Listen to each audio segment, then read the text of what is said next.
Are there benefits to, staying in the wall? Because I think, of course, you'd want to break out of it and do your own thing, but is there a reason that brands kind of accepted and adapted to it and chose that route? Lou? Oh, you're on mute, Lou. Thanks. So Spence served it up really well.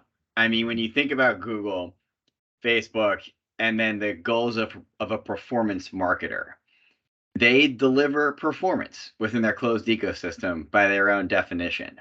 So there is benefit because they're so big and their reach is so massive. And sometimes that's the best and only way to reach, the most consumers with the least amount of money. So it's super tempting for performance marketers. And I do think they have a place in the media plan.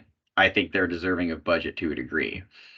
But I think it's maybe those benefits of being able to tap that closed ecosystem and get reporting and, all kinds of different great analytics as it pertains to that huge reach of that walled garden.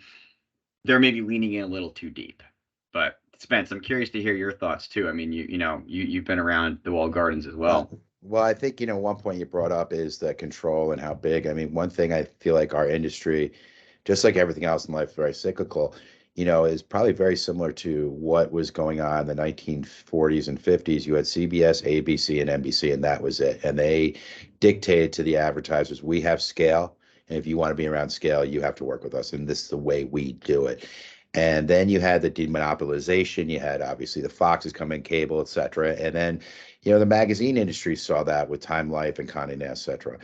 And we in our industry for many years had all these different places you can garner content. But now that Facebook specifically and Google have such large market share, Google via YouTube, that you almost need to be there. At least part of your budget has to be there. That being said, it's in a situation that you can't upset the apple cart too much. However, I do think it's one of the reasons why I switched my vertical within this industry to come over to this side.